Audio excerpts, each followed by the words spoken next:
નમસ્કાર, હું છું માર્ગી. આપની સાથે હેડલાઇન્સમાં જોઈએ કેટલાક મહત્વના સમાચાર.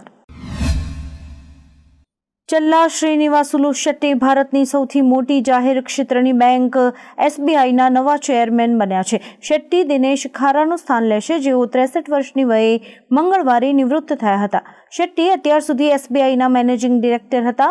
તેઓ 36 વર્ષથી વધુ સમયથી SBI સાથે જોડાયેલા છે. કેન્દ્ર સરકાર હેઠળ આવતા ફાઇનાન્શિયલ સર્વિસીસ ઇન્સ્ટિટ્યુશન બ્યુરોએ 2 મહિના પહેલા જ ચલ્લાના નામની ભલામણ કરી હતી, જેના કારણે તેમને હવે નવા ચેરમેન બનાવાયા છે. અમદાવાદ શહેરમાં છેલ્લા કેટલાક દિવસથી પડી રહેલા વરસાદના કારણે વિવિધ વિસ્તારોમાં તળાવોમાં સારી એવી પાણીની આવક શરૂ થઈ ગઈ છે. જોકે છેલ્લા 3 દિવસ વરસેલા મુશળધાર વરસાદને પગલે શહેરના 89 તળાવોમાં લાખો લીટર પાણીની આવક થઈ છે. કાંકરિયા, થલતેજ, નરોડા, ઈસનપુર સહિતના શહેરના તળાવો વરસાદી પાણીથી છલકાયા છે. અનુષ્કા શર્મા અને વિરાટ કોહલી અત્યારે લંડનમાં છે. અહીં બંને ગ્લેમર અને લાઇમલાઇટથી દૂર નોન સેલિબ્રિટી લાઈફ એન્જોય કરી રહ્યા છે. અનુષ્કા અને વિરાટ હંમેશા પોતાની પર્સનલ લાઈફને લઈને જાગૃત રહ્યા છે અને તેમને લાઇમલાઇટથી દૂર જ રહેવાનું પસંદ છે. પોતાના બાળકો વામિકા અને અકાઈની પ્રાઇવસીનો પણ તેઓ ખ્યાલ રાખે છે. લાઇમલાઇટથી દૂર રહેવા માટે અત્યારે આ કપલ લંડનમાં છે, જેની તસવીરો સોશિયલ મીડિયા પર વાયરલ થઈ રહી છે. જમ્મુ અને કાશ્મીરથી મોટા સમાચાર આવ્યા છે. અહીંના કુપવાડા જિલ્લામાં નિયંત્રણ રેખા પર 2 અલગ અલગ ઓપરેશન કરવામાં આવ્યા છે, જેમાં 3 આતંકવાદીઓ માર્યા ગયા હોવાના અહેવાલ છે. પ્રાપ્ત માહિતી અનુસાર રાજૌરીમાં સુરક્ષા દળો અને આતંકીઓ વચ્ચે હજુ પણ એન્કાઉન્ટર ચાલુ છે. રાજસ્થાનને અડીને આવેલા બનાસકાંઠા જિલ્લાના અમીરગઢ તાલુકામાંથી પસાર થતી બનાસ નદીમાં ઉપરવાસમાં થયેલા વરસાદને કારણે જળસ્તરમાં વધારો થયો છે, જેના કારણે સામાન્ય લોકો સહિત ધરતીપુત્રોમાં પણ ખુશી છવાઈ ગઈ છે. જોકે બનાસ નદીમાં પાણી વધતા જિલ્લાના જીવાદોરી સમાન ગણાતા દાંતીવાડા ડેમમાં પણ પાણીની આવક વધી છે. તંત્ર દ્વારા વરસાદની આગાહીને ધ્યાનમાં રાખીને લોકોને પાણીમાં નહીં જવાની અપીલ કરાઈ છે. અત્યારે સ્ત્રી 2 ફિલ્મ સિનેમાઘરોમાં સારી કમાણી સાથે ચાલી રહી છે, પરંતુ તે OTT પર ક્યારે આવશે તે જાણવા ફેન્સ ઉત્સુક છે. આ ફિલ્મના OTT પ્લેટફોર્મના રાઇટ્સ એમેઝોન પ્રાઇમ વિડીયોએ ખરીદી લીધા છે.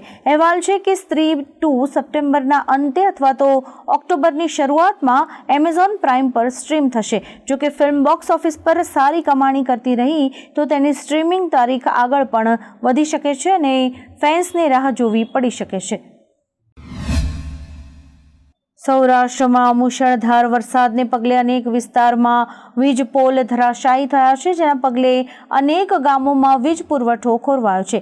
600થી વધુ ગામો વીજ પુરવઠા વિનાના છે, જેમાં જામનગર જિલ્લામાં સૌથી વધુ અસર પહોંચી છે. આ ઉપરાંત ભારે પવનને લીધે 4 દિવસમાં જ PGVCLના 1122 વીજ પોલ ધરાશાયી થયા છે.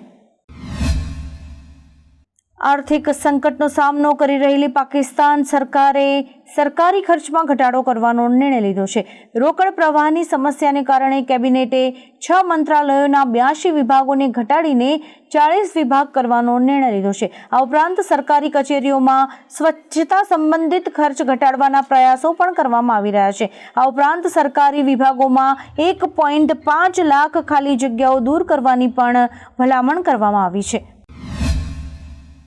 આજથી 25 વર્ષ અગાઉ રાજકોટનો એવો સમય હતો કે દુષ્કાળ પડતો અને પાણીની તીવ્ર અછત સર્જાતી હતી. છેલ્લા 20 વર્ષમાં 11 વખત 40 ઇંચ કરતાં વધુ વરસાદ નોંધાયો છે. ચાલુ વર્ષે પણ 42 ઇંચ જેટલો વરસાદ થતાં અત્યાર સુધીમાં આજીનેરી અને ભાદર સહિતના જળાશયો છલકાઈ જતા જળ સંકટ ટળ્યું છે. રાજકોટ શહેરમાં છેલ્લા લગભગ 50 વર્ષ દરમિયાન 1987માં સૌથી ઓછો ફક્ત 7.5 ઇંચ તેમજ 2019માં સૌથી વધુ 61 ઇંચ વરસાદ પડ્યો હતો. હવામાન વિભાગના વૈજ્ઞાનિક રામાશ્રય યાદવના જણાવ્યા અનુસાર આગામી 3 દિવસ ગુજરાત રાજ્ય ઉપર હજુ પણ વરસાદની સંભાવના છે. તેમાં પણ ખાસ કરીને કચ્છ અને સૌરાષ્ટ્રના જિલ્લાઓમાં આજે પણ રેડ એલર્ટ જારી કરાયું છે. માછીમારોને પણ આગામી 3 દિવસ દરિયો ન ખેડવા સૂચના અપાઈ છે. પવનની ઝડપ વધીને 85 કિલોમીટર પ્રતિ કલાક સુધી પણ થઈ શકે છે. જમ્મુ કાશ્મીરમાં ભૂકંપ આવ્યો છે, જેની તીવ્રતા રિક્ટર સ્કેલ પર 5.4 છે. જો કે હજુ સુધી કોઈ જાનહાનિના સમાચાર નથી મળ્યા. નેશનલ સેન્ટર ફોર સિસ્મોલોજી અનુસાર ભૂકંપનું કેન્દ્ર અફઘાનિસ્તાન હતું. અફઘાનિસ્તાનમાં રાત્રે 11:26 5.7ની તીવ્રતાનો ભૂકંપ આવ્યો હતો. અફઘાનિસ્તાન, જમ્મુ કાશ્મીર અને પાકિસ્તાનના કેટલાક ભાગોમાં ભૂકંપના આંચકા અનુભવાયા હતા. નોંધનીય છે કે અફઘાનિસ્તાનમાં અવારનવાર ભૂકંપ આવતો જ રહે છે. દુનિયાભરમાં મંકીપોક્સ વાયરસનો પ્રકોપ ઝડપથી વધી રહ્યો છે. WHOએ મંકીપોક્સ અંગે ફરી એકવાર ચેતવણી આપી છે. WHOનું કહેવું છે કે શારીરિક સંપર્કની તુલનામાં ડ્રોપલેટ્સ એટલે કે લાળના ટીપા વાયરસના ફેલાવાનું એક નજીવું માધ્યમ છે. આ ઉપરાંત WHOએ મંકીપોક્સ કેવી રીતે ફેલાય છે તેના અંગે વધારે રિસર્ચની જરૂરિયાત ઉપર ભાર મૂક્યો છે. મંકીપોક્સ વાયરસને WHOએ ગત 14મી ઓગસ્ટે વૈશ્વિક ઇમરજન્સી જાહેર કર્યો હતો. પાકિસ્તાનના પૂર્વ ક્રિકેટર બાસિત અલીએ પાકિસ્તાન ક્રિકેટ બોર્ડને એક સલાહ આપી છે. તેમણે કહ્યું કે ભારત જે કરી રહ્યું છે તેની નકલ કરો, કારણ કે તમે આ પહેલા ઇંગ્લેન્ડ, ઓસ્ટ્રેલિયા અને ન્યૂઝીલેન્ડની નકલ કરતા આવ્યા છો. આ વખતે ભારતની સિસ્ટમની નકલ કરો. આ ઉપરાંત ભૂતપૂર્વ ક્રિકેટરે PCBને વધુ રેડ બોલ ટુર્નામેન્ટનું આયોજન કરવા માટે ભારત પાસેથી શીખવાનું પણ કહ્યું છે. રિલાયન્સ ઇન્ડસ્ટ્રીઝની 47મી AGMમાં જીઓ AI ક્લાઉડ વેલકમ ઓફરની જાહેરાત કરાઈ છે, જેમાં કહેવાયું છે કે જીઓ યુઝર્સને 100 GB સુધી ફ્રી ક્લાઉડ સ્ટોરેજ મળશે. ફોટો, વિડીયો, ડોક્યુમેન્ટ અને અન્ય ડિજિટલ સામગ્રીને ક્લાઉડ સ્ટોરેજમાં સેવ કરી શકાય છે. આ ઓફર દિવાળી ઉપર લોન્ચ કરવામાં આવશે. આ સાથે જ અંબાણીએ કહ્યું કે રિલાયન્સ 5મી સપ્ટેમ્બરે 1:1ના રેશિયોમાં બોનસ ઇસ્યુ આપવા ઉપર પણ વિચાર કરશે. વડોદરાના બેઝમેન્ટમાંથી પૂરના પાણી કાઢતી વખતે 2 કર્મચારીઓના મોત થયા છે. વેમાલીમાં આદિત્ય પાર્ટી પ્લોટમાં બનાવ બન્યો છે, જેમાં પાર્ટી પ્લોટમાં મેનેજર અને સિક્યુરિટી ગાર્ડનું મૃત્યુ થયું છે. મૃતદેહને પોસ્ટમોર્ટમ માટે હોસ્પિટલ ખસેડાયા છે. આ ઘટનાની જાણ થતાં જ પોલીસ દોડી આવી હતી અને બંને યુવાનોના મૃતદેહને PM અર્થે મોકલી આગળની કાર્યવાહી હાથ ધરી છે. હવામાન વિભાગની આગાહી પ્રમાણે આજે કચ્છ, મોરબી, જામનગર, પોરબંદર, દ્વારકા, જૂનાગઢ અને રાજકોટમાં વરસાદને લઈને રેડ એલર્ટ અપાયું છે. ગીર સોમનાથમાં ભારે વરસાદને લઈને ઓરેન્જ એલર્ટ તેમજ સુરેન્દ્રનગર, બોટાદ, અમરેલી અને ભાવનગરમાં વરસાદને લઈને યલો એલર્ટ અપાયું છે. ડીપ ડિપ્રેશન, ઓફશેર ટ્રફ અને મોન્સૂન ટ્રફને લીધે સૌરાષ્ટ્રના અમુક જિલ્લા તેમજ કચ્છમાં રેડ એલર્ટ સાથે અત્યંત ભારે વરસાદની આગાહી કરાઈ છે. મધ્યપ્રદેશથી ગુજરાત પહોંચેલું ડીપ ડિપ્રેશન હવે ભયંકર સાયક્લોનમાં ફેરવાશે. 80 કિલોમીટરની ઝડપે પવન ફૂંકાવાની વચ્ચે ગુજરાતમાં કચ્છમાં સાયક્લોનની આંખ બની રહી છે. આ ડીપ ડિપ્રેશન ધીમે ધીમે પાકિસ્તાન તરફ આગળ વધી રહ્યું છે. 31મી બાદ ડીપ ડિપ્રેશન સાયક્લોનમાં ફેરવાઈને ઓમાન પર ત્રાટકશે. ગુજરાતમાં હાલમાં સૌરાષ્ટ્ર અને કચ્છમાં રેડ એલર્ટ જારી કરાયું છે. ગુજરાત પરથી નીકળ્યા બાદ જ આ ડીપ ડિપ્રેશન સાયક્લોનમાં ફેરવાશે. કચ્છમાં ભારે વરસાદને પગલે અનેક ડેમ્સ ઓવરફ્લો થયા છે, ત્યારે મુખ્ય મથક ભુજમાં હમીરસર તળાવ છલકાયું છે. ગઈકાલે સાંજે જ હમીરસર તળાવ છલકાવાને આરે હતું. આની જાણ થતાં જ હમીરસરના કિનારે મોટા બંધ પાસે લોકોની ભારે ભીડ જામી હતી અને મેળા જેવો માહોલ જોવા મળ્યો હતો. મોટી સંખ્યામાં લોકો હમીરસરને નિહાળવા માટે ઉમટી પડ્યા હતા. નેશનલ પેમેન્ટ કોર્પોરેશન ઓફ ઇન્ડિયાએ ફાસ્ટેગ યુઝર્સને સારા સમાચાર આપ્યા છે. NPCIએ જાહેરાત કરી છે કે ફાસ્ટેગ પેમેન્ટ મોબાઈલ નંબર દ્વારા કરી શકાશે. આ સુવિધા ટૂંક સમયમાં જ ઉપલબ્ધ થશે. એક્સ પર ગ્લોબલ ફિનટેક ફેસ્ટ 2024ના કેટલાક ફોટા શેર કરતી વખતે NPCIએ લખ્યું કે NPCIનું વધુ એક ઇનોવેશન, માત્ર તમારા મોબાઈલ નંબરનો ઉપયોગ કરીને સરળ રીતે ફાસ્ટેગ પેમેન્ટ કરો. રાજ્યમાં છેલ્લા 5 દિવસથી ભારેથી અતિભારે વરસાદ વરસી રહ્યો છે ત્યારે ઘણા વિસ્તારોમાં ભારે વરસાદને પગલે લોકોને નુકસાનીનો સામનો કરવો પડી રહ્યો છે.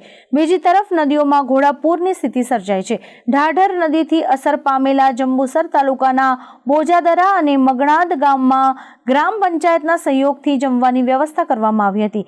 તમામ લોકોને એક શાળામાં જમાડાયા હતા. દક્ષિણ ગુજરાતમાં વરસાદે તારાજી સર્જી છે. અનેક ગામડાઓમાં પાણી જ પાણી જોવા મળી રહ્યું છે.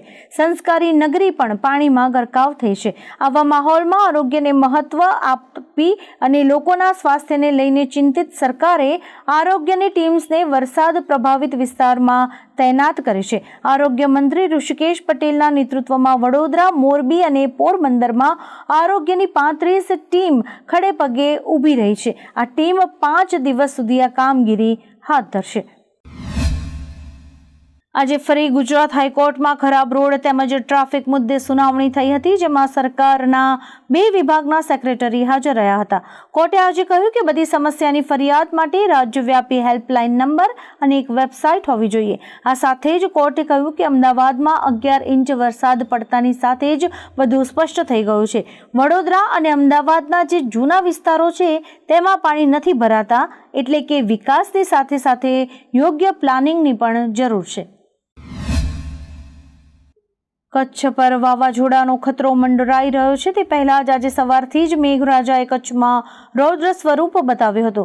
વહેલી સવારથી બપોરે 4 વાગ્યા સુધીમાં માંડવીમાં 11 ઇંચ વરસાદ ખાબક્યો હતો, જેના કારણે માંડવી તેમજ આસપાસના વિસ્તારોમાં જળબંબાકારની સ્થિતિ સર્જાઈ હતી અને અનેક વિસ્તારો જળમગ્ન થયા હતા. રસ્તાઓ ઉપર નદીઓ વહી રહી હતી. કેટલાય લોકોનું રેસ્ક્યુ પણ કરવામાં આવ્યું હતું. પશ્ચિમ બંગાળના સીએમ મમતા બેનર્જીએ એક પોસ્ટ કરી છે, જેમાં લખ્યું હતું, અભિનંદન કેન્દ્રીય ગૃહમંત્રી, તમારો દીકરો રાજકારણી નથી બન્યો પરંતુ આઈસીસી અધ્યક્ષ બન્યો છે. મોટાભાગના રાજકારણીઓ કરતાં પદ વધુ મહત્વનું છે. તમારો દીકરો ખૂબ જ બળવાન બની ગયો છે અને હું તમને આ સર્વોચ્ચ સિદ્ધિ બદલ અભિનંદન આપું છું. લોકો આ પોસ્ટને કટાક્ષ ગણી રહ્યા છે અને પરિવારવાદ સાથે જોડી રહ્યા છે. કેટલાક લોકો મમતાને અભિષેક બેનર્જીનું ઉદાહરણ પણ આપી રહ્યા છે. મમતા બેનર્જીએ ખરેખર અમિત શાહને અભિનંદન આપ્યા છે કે તેઓ કટાક્ષ કરી રહ્યા છે, તેવા પણ સવાલો ઉઠી રહ્યા છે. ગુજરાતમાં મન મૂકીને વરસી રહેલા વરસાદે તારાજી સર્જી છે. ત્યારે વરસાદી માહોલમાં બાળકો, મહિલાઓ અને વૃદ્ધોની સહાયતા માટે ખાખીએ હાથ લંબાવ્યા છે. જામનગરમાં વરસાદી પાણીમાં ફસાયેલા બાળકોને બચાવવા માટે ખાખી વર્દીધારી પોલીસ કેડસમાં પાણીમાં ઊભા રહેલા સોશિયલ મીડિયામાં વાયરલ થઈ રહેલા એક વિડીયોમાં જોવા મળી રહ્યા છે. ખાખીની આ સરાહનીય કામગીરી જોઈને લોકો તેમના વખાણ કરી રહ્યા છે. આવા જ કેટલાક રસપ્રદ સમાચારો નિહાળવા માટે અમારી YouTube ચેનલને લાઇક, શેર અને સબસ્ક્રાઇબ કરો અને જોતા રહો હેડલાઇન્સ.